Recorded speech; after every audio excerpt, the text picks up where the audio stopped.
আমরা তো প্রতিনিয়ত জানি এবং সেটা নিয়ে আমরা বিভিন্ন ধরনের বাক্যালাপ করেছি। মোদি মমতার বৈঠক, মোদি অমিত শাহের বৈঠক, এটা নিয়েও আমরা দীর্ঘায়িত আলোচনা করেছি এবং আমরা দেখেছি যে নীতিন গাডকারি তার যে রোড কানেক্টিভিটির একটা অংশরূপে পশ্চিমবঙ্গে অনেকগুলি এনএইচ পেয়েছে। এ নিয়েও আমরা ডিসকাস করেছি। আমরা টোটাল ডিসকাস করেই যাচ্ছি, একের পর এক মানে এনএইচ নিয়ে আমরা ডিসকাস করে যাচ্ছি। আমাদের অনেকগুলো প্রশ্ন এবং অনেকগুলো বক্তব্য এসেছে। সেই বক্তব্যের ভিত্তিতে কিছুদিন আগে ঘটে যাওয়া মোদি মমতার যে বৈঠক দিল্লিতে হলো, সেই বৈঠক সম্বন্ধে কিছু বিষয়, কিছু প্রশ্ন আপনাদের সামনে তুলে ধরছি। প্রশ্নটা করেছে যে 312 কি জমিজট কাটবে, 116 টাকাটা কবে পাবো, কাজটা কত দ্রুত সম্পন্ন হবে। 3 নম্বর কোশ্চেন হচ্ছে যে কলকাতা বারাণসীর যে জমিনি স্ট্যাটাস, সেই জমিনি স্ট্যাটাসটা আপনি একটু বিবৃতি করুন। তাহলে প্রশ্ন আমাদের অসংখ্য রয়েছে।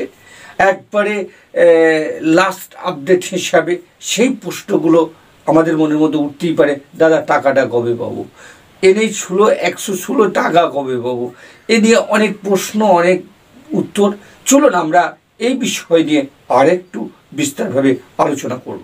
আলোচনার প্রথমেই আমি একটু বলে রাখি যে মোদি মমতার বৈঠক হয়েছে, ক্লিয়ারেন্স হয়েছে, টাকা অলরেডি আমাদের পশ্চিমবঙ্গের অ্যাকাউন্টে এসে পৌঁছেছে। শুধু আমাদের কতগুলো বিষয়ের উপর খেয়াল রাখতে হবে। যারা ইউটিউব চ্যানেল করছেন তারা তো অবশ্যই জানেন এবং বিভিন্ন খবরাখবর রাখেন।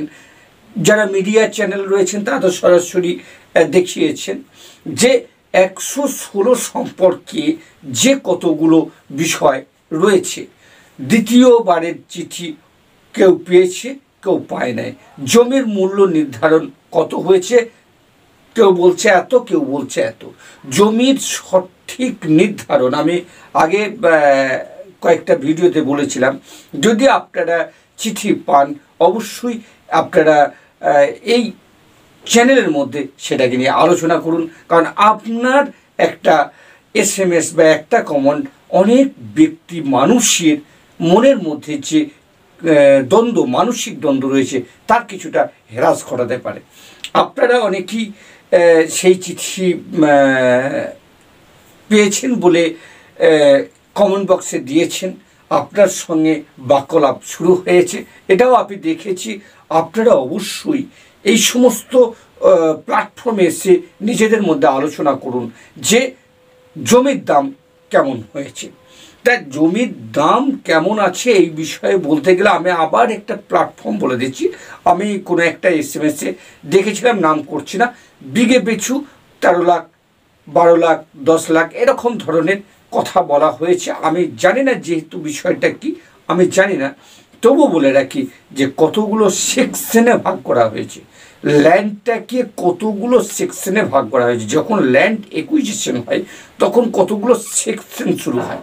আমি জাস্ট একটু বোঝানোর জন্য বলছি, ধরে নিন সুন্দরপুরের মৌরাক্ষী নদীর উপত্যকা অথবা নানুর থানা বা মঙ্গলকোট থানার মধ্যবর্তী হচ্ছে অজয় নদীর যে ল্যান্ড একুইজিশন একদম নিয়ারেস্ট, তাহলে জমির মূল্য কি এক হবে? আবার আপনি যদি একটু ঘুরে দেখেন, যে একটু মানে পেছিয়ে যান, যে নতুনহাট থেকে মরাতিপুর ওই যে জায়গাটা ল্যান্ড যে অ্যাকুইজিশন হয়েছে ওর যে মূল্য, আর সেই মূল্যটা কি ওই নানুরের হোসেনপুর মৌজায় কি পড়বে? প্রশ্ন অনেকগুলো ওঠে, অনেক প্রশ্নই আছে যে এর তারতম্য হবে। সব জায়গায় দাম কিন্তু সমান হবে না। জমির তার বর্তমান পরিস্থিতি, জমির অর্থনৈতিক অবস্থা, সেখানে অর্থনৈতিক ডেভেলপমেন্টকে আরও কতটা পরিমাণে ডেভেলপমেন্ট করা যায় সে বিষয় নিয়ে আমি অবশ্যই আলোচনা পরে করব, তবুও বলে রাখি যে মাটির ভ্যালুয়েশন সব থেকে বেশি কারা পাবে আমি বলে দিচ্ছি কোনখানে পাবে। যে দামোদর নদী থেকে কিছুটা বেরিয়েছে বর্ধমান, হ্যাঁ, খণ্ডঘোষ থানা বর্ধমান, এই জায়গাটার জমির দাম একটু বেশি পাবে। আবার যে ভাতার ব্লক এবং মঙ্গলকোট ব্লকের যে কিছু অংশ ভ্যালুয়েশন অবশ্যই বেশি পাবে, কারণ তার অর্থনৈতিক পরিকাঠামো অত্যন্ত সুন্দর। সেখানে বড় বড় ফ্যাক্টরি, সেখানে সমতল ভূমি, সেখানে জলের যোগান, সেখানে পপুলেশনের সংখ্যা, অনেক কিছু বিষয় আছে। এর ফলে দামের তারতম্য হবেই। এ নিয়ে আমরা বিস্তারিত আলোচনা করব, চলুন আমরা পরে আসছি।